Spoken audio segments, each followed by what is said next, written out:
मैथिली जी, Denmark से। राधे राधे।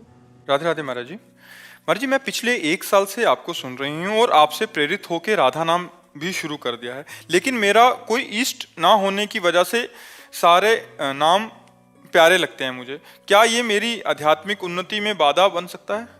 नहीं,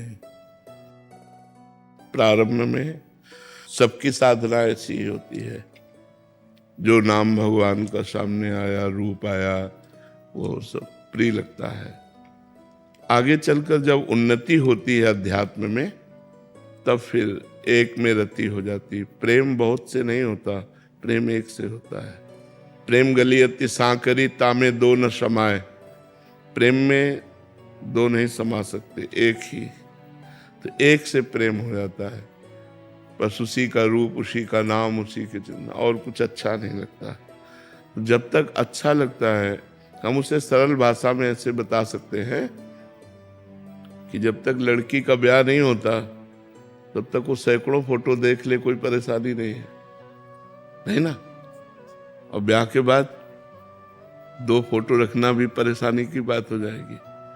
पति शंका करेगा, ये कौन है ले। तो जब तक हमारा प्रभु से वर्ण नहीं होता, प्रभु को हम वर्ण नहीं करते, तब तक तो सैकड़ों प्रभु के रूपों में हम देख मन लगा सकते हैं। लेकिन जब गुरु के द्वारा हमने वर्ण कर लिया, जैसे पार्वती जी ने भगवान शंकर को वर्ण किया, तो सब ऋषि जन जाकर उनको कहते हैं कि किसके लिए तपस्या करती हो, तो उनका भगवान शंकर के लिए। भगवान शंकर बट वृक्ष के नीचे रहते हैं, कोई महल तो है नहीं, और ना कोई आभूषण धारण करते हैं। साप बीछी चिता भस्मा लेपो गरल मसनम दिक्पट धरो जटाधारी कंठे भुजग पतिहारी पशुपति कपाली भूतेशो। ऐसा तो स्वरूप है। तो बोले सुनो, तुम इतनी बड़ी तपस्या कर रहे हो, तुम्हें हम दूल्हा के रूप में वैकुंठनाथ भगवान श्री नारायण हरि को, अभी हमारी बात मान लेंगे हरि, और आप तो देखो माता जी ने क्या कहा, पार्वती जी ने कहा माना, लेकिन जाकर मन जे सन रमे ते ही सन का। बोले कोटि जन्म लग रगर हमारी बरऊं शंभु न रहूंगा।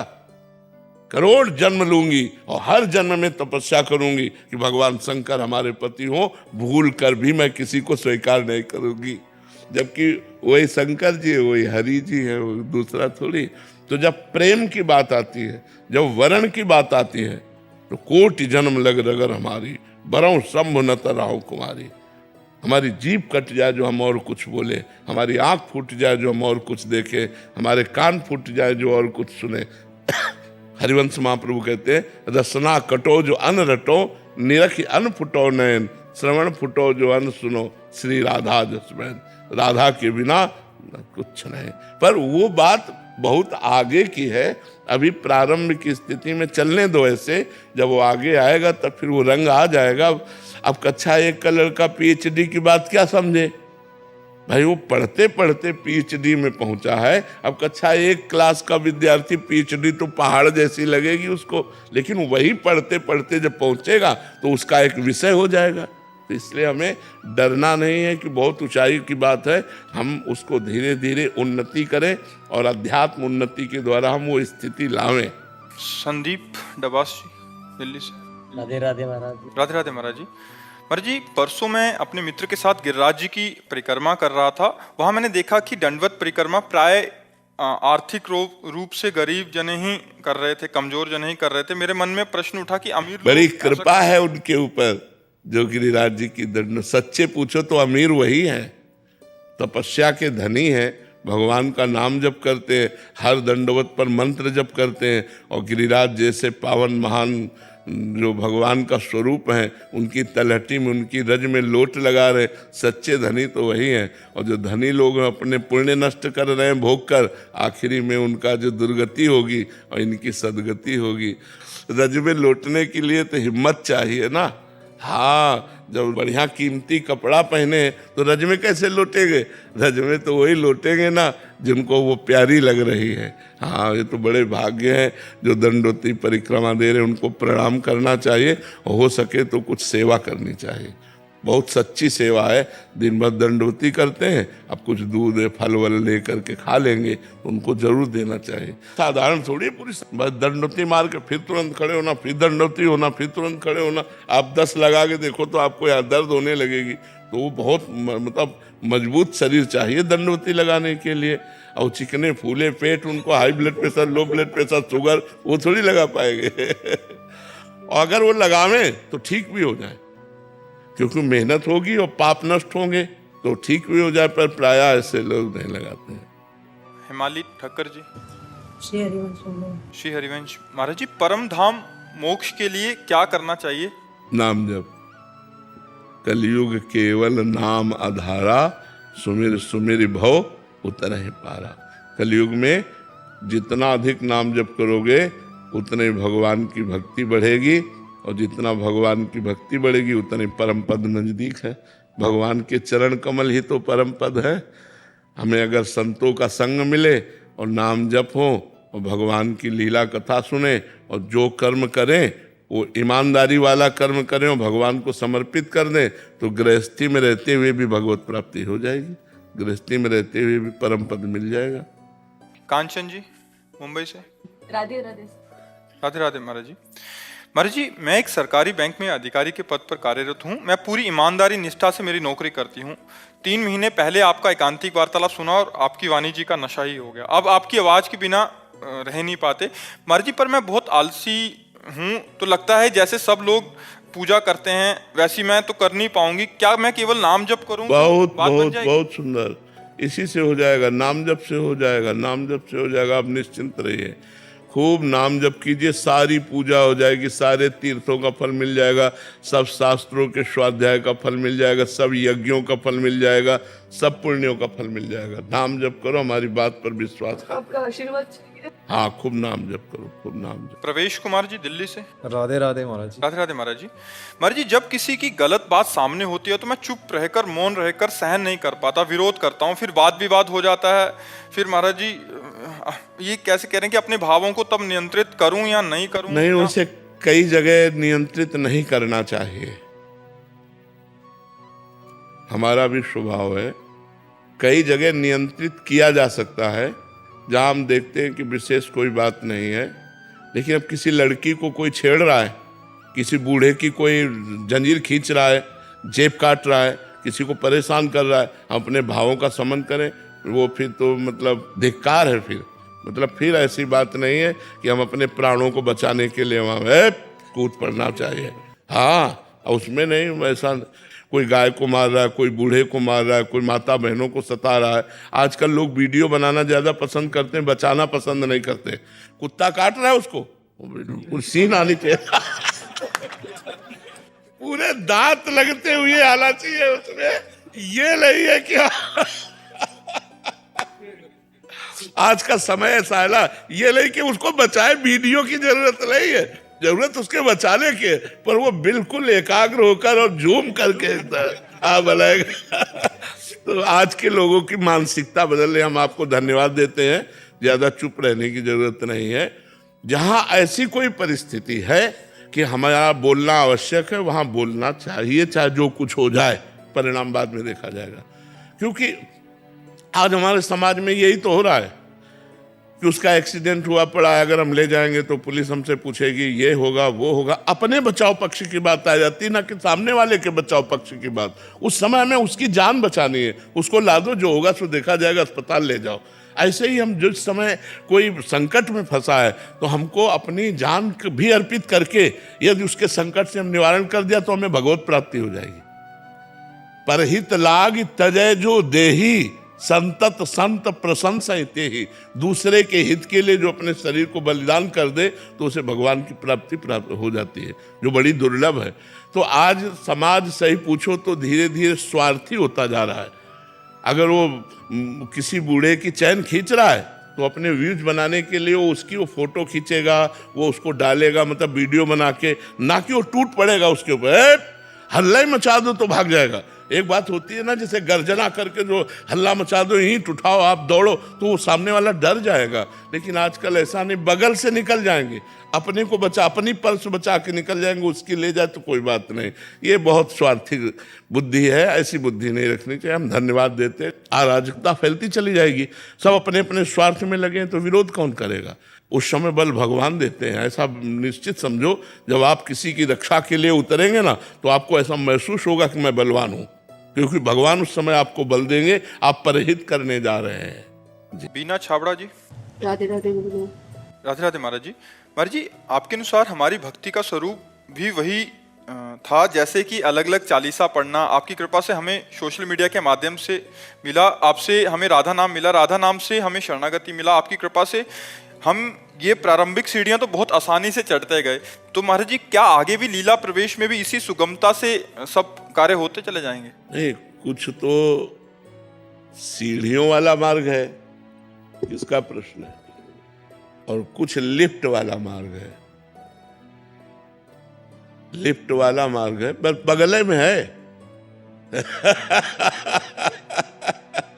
अगर लिफ्ट वाला मार्ग पता हो तो सीढ़ियों वाला श्रम नहीं करना पड़ेगा। बिना श्रम के, बिना प्रयास के भवसागर से पार हो जाएंगे। बड़े भाग पाइब सत्संगा, और बिना ही प्रयास होए भव भंगा। प्रयास नहीं करना पड़ेगा। लिफ्ट में प्रयास नहीं करना पड़ता, और लिफ्ट में पता नहीं चलता हम किस फ्लोर में आ गए, अगर नंबर ना देखो तो। नहीं ना, वो चल रही पर पता नहीं चलता चल रही कि नहीं चल रही, वो तो नंबर से पता चलता है हम कितने फ्लोर क्रॉस कर गए, और हमारा जो लक्ष्य है, जो फ्लोर का, उस फ्लोर के पास हम पहुंच रहे हैं। ये कृपा का मार्ग है। जब हम कृपा रूपी लिफ्ट पे बैठ जाते हैं, कैसे हमें पता चले हम कृपा रूपी लिफ्ट पे बैठ गए? पता तो चलना चाहिए कि हम लिफ्ट वाले साधक हैं या सीढ़ी वाले साधक हैं, जिसके अंदर एक भरोसा है कि प्रभु मैं कुछ भी करूं, वो आपकी प्राप्ति के लिए पर्याप्त नहीं है। आपकी कृपा से ही आपकी प्राप्ति होगी। नाथ, मैं आपकी शरण में हूं। तो श्री हरिवंश प्रताप, यह लिफ्ट। नाम नौका निज खेवक, भवसागर सुख तरत निकट, हरिवंश जो सेवक। सुख पूर्वक जैसे लिफ्ट में बैठने पर हम 10वें 20वें फ्लोर पर पहुंच जाते हैं, ऐसे इतनी ऊंचाई निकुंज की उपासना पर हम सहज में पहुंच जाएंगे। आचार्य चरणों का प्रताप रूपी नौका है, और उस नौका पे बैठने वाले की पहचान कौन है? जो निरंतर नाम जप कर रहा है। नाम नौका, निरंतर नाम जप कर रहा है तो आप लिफ्ट में बैठे हो। और कोई साधन से हमारा बल नहीं है, बस भगवान का स्मरण कर रहे हैं और उनके भरोसे पे पड़े हैं। नाम नौका और निज खेवक, स्वयं गुरु कर्णधार है। स्वयं आचार्य जो है इस नौका को चलाने वाले हैं, इस लिफ्ट को चलाने वाले हैं, और वो सहज में निकुंज रूपी फ्लोर पे खुल जाएगा। परेशानी की कोई जरूरत नहीं। नाम बाणी जहां, श्याम श्यामा तहां। नाम बाणी सुनत, श्याम श्यामा सुबस। नाम बाणी निकट, श्याम श्यामा प्रगट। हम खूब नाम जप करें, वाणी जी का गायन करें, और भरोसा लाडली जी के गोरे चरणारविंद का रखें। यही लिफ्ट पे बैठना है, हम पहुंच जाएंगे। सीढ़ियों पे चढ़ना तो बहुत कठिन है। सबसे ऊंचाई की उपासना है। हमारी सामर्थ्य नहीं कि हम सीढ़ियों पर चढ़ पावे, तो कृपा रूपी लिफ्ट पे बैठ गए और चले गए। और बड़ी सूक्ष्म बात कही, कहा संप्रदाय नवधा भगत वेद सुरसरी नीर, ललिता सखी उपासना है सिंहिन को छेर। है सिंहिन को छीर रहा है कुंदन के बासन, कै बच्चा के पेट और घट करे विनाशन। ये जो सहचरी भाव की उपासना है, जिस उपासना में अपने लोगों को भगवान की कृपा से मार्ग मिला, इसको कह रहे हैं कि जैसे संप्रदाय नवधा भगति, जो संप्रदाय है नवधा भगति है, ये गंगा की धारा है, कोई भी गोता लगा लो। लेकिन बोले ललिता सखी उपासना है सिंहिन को छीर, ये सिंहिनी का दूध है। ये स्वर्ण के पात्र में रुकेगा या बच्चा के पेट में रुकेगा? तो स्वर्ण का पात्र तो ललिता विशाखादि सखियां हैं, बच्चा बनने में सुविधा है। आचार्य की शरण में हो गए तो बच्चा को लिफ्ट में खड़ा नहीं होना पड़ता, माँ की गोद में बैठ के जाता है। वो लिफ्ट का भी सहारा ले होता, लिफ्ट का सहारा तो माँ लेती है और वो माँ की गोद में होता है। कह बच्चा के पेट और घट करे विलासन। यदि गुरु की शरण में हो, आचार्य की शरण में हो और बच्चा हो, अभिमान नहीं है तो आप पार हो गए, निकल गए। और अभिमान है तो फिर निकलना बड़ा कठिन है। यह अभिमान बड़ा सूक्ष्म है। भक्ति का भी अभिमान नहीं होना चाहिए, तभी दैन्य आएगा। और यही दरबार दीन को आदर रीति सदा चली आई। हमारे प्रभु के दरबार में दीन पियारे वेद पुकारे द्रोष श्री भगवाना। जे दीन पियारे वेद पुकारे द्रोष श्री भगवाना। जहाँ दैन्यता आ गई, जहाँ विनम्रता आ गई, जहाँ भगवान के प्रति समर्पण आ गया, वहाँ सब बात बन गई। जयेश भाटी जी राजस्थान से। श्री हरिवंश महाराज जी, गुरुदेव भगवान आपके श्रीमुख से सुना है कि प्रतिकूलता आती है तो नाच उठो, क्योंकि इससे भजन में आनंद आता है। गुरुदेव भगवान पहले जीवन में बहुत प्रतिकूलताएं थे, परंतु अब सब कुछ अनुकूल है, पर अब अनुकूलता में भजन का आनंद वैसा नहीं मिल पा रहा जैसे प्रतिकूलता में आता था। पर जी पहले जैसा आनंद लाने के लिए मैं क्या देखो, भजन को अनुकूल और प्रतिकूल दोनों के बीच में चलाओ,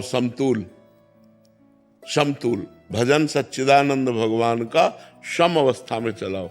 अनुकूलता है तो भजन चल रहा है, प्रतिकूलता है तो भजन चल रहा है। देखो, प्रतिकूलता क्या है? मन की मानी हुई विपरीतता प्रतिकूलता है, और मन की मानी हुई अनुकूलता वो हमारे लिए अनुकूलता है। मन की मानी हुई, इसमें बहुत ही झूठा मन है, बहुत बेईमान मन है, बहुत झूठा मन है, बहुत बेईमान मन है। कहाँ फंसा दे, कहाँ ये हमको दुख दे दे। इससे नाम जब चलाते हो, चाहे अनुकूल हो चाहे प्रतिकूल। क्या अनुकूलता? खान पान, रुपया पैसा, मकान, पुत्र पत्नी, ये क्या अनुकूलता है? एक झटके में सब छूट जाएगी। मृत्यु आया, शरीर छूटा, सब छूट गए। और कब मृत्यु आवे क्या भरोसा? तो इसे हम क्या अनुकूलता माने? अनुकूलता तो ये है कि हर समय भगवान के चरणों का चिंतन कर रहे हैं, भगवान की लीला कथा सुन रहे हैं, भगवान की सेवा में, ये बात ठीक है। ये है सम। संसार है विषम, संसार विषम है और भगवान है सम। तो जीत विषम संसार, संसार को जीत करके, जीतना का मतलब यही, दुख आया तो राधा राधा, सुख आया तो राधा राधा, मान है तो राधा राधा, अपमान है तो राधा राधा। तो हम जीत गए। और अगर हम मान में सुखी हो गए और अपमान में दुखी हो गए तो भगवान का भजन छूट जाएगा। भगवान का भजन छूट गया, इसलिए फिर हम हार जाएंगे। साक्षी शर्मा जी मुंबई से। राधे राधे। राधे राधे महाराज जी। महाराज जी, मेरे अपनों से मेरा मोह खत्म होता जा रहा है धीरे धीरे, तो क्या मैं स्वार्थी हो रही हूँ? बड़ी कृपा है भगवान की, पर ये देखना होगा कि स्वार्थ की पूर्ति ना होने पर हमारे अंदर उनसे अपनापन खत्म हो रहा है या भगवान के भजन के प्रभाव से खत्म हो रहा है। भगवान के भजन के तो बढ़िया है। भगवान के भजन के प्रभाव से अगर अपनापन खत्म हो रहा है तो उनसे प्यार ज्यादा बढ़ेगा, ये भी बात ध्यान रखो। लेकिन बाबा जी, परिवार को लगता है कि मैं स्वार्थी या अहंकारी हो गई है। वो किसी को क्या लगे, इस पे क्या फर्क पड़ता है? हमारी बात को समझो। हम जो अभी शब्द बोले, मोह खत्म हो जाएगा लेकिन प्यार बढ़ जाएगा। अगर प्यार नहीं बढ़ रहा तो स्वार्थ का अभी खेल है, भजन का नहीं। क्योंकि जिन माता पिता को हम मोह से अपने माता पिता समझते थे, आज भजन के प्रभाव से हम उनको भगवान मानते हैं कि मेरे भगवान माता पिता के रूप में है, तो हम उनको और प्यार देंगे। अब हमारा मोह जनित प्यार नहीं रहा, अब हमारा भक्ति जनित प्यार रहा। ऐसा नहीं है कि हम रूखा व्यवहार करने लगे, हम कड़ुआ व्यवहार करने लगे। अगर हम रूखा और कड़ुआ व्यवहार करते तो स्वार्थ है। हंस बोले बहुमान दे, किसी से भी हो। भक्त बहुत प्यार का बर्ताव करता है क्योंकि सब में अपने भगवान को देखता है। यदि हमारा मोह नष्ट हो गया तो सब में भगवान का भावना आना चाहिए और सबको हमारा प्यार भरा व्यवहार मिलना चाहिए। कहीं भी नफरत, कठोरता, रुष्णता या जरा भी दुख भरे शब्द, ये सब नहीं होने चाहिए। अगर रूखा वचन बोल रहे हैं, कड़वा वचन बोल रहे हैं और किसी के प्रति झिड़क रहे, अभी भक्ति का रंग नहीं है। अभी भक्ति का रंग ये कि जो हमें गाली दे उससे भी हम जी ऐसे भी तो यार हमने इसको गाली दिया और ये प्रेम से वो आदमी अपने आप डाउन हो जाएगा, उसका अपने आप भाव बदल जाएगा। भक्त वही जो दूसरे का भाव बदल दे, अपना भाव तो बदल ही जाता है, दूसरों का भी भाव बदल दे।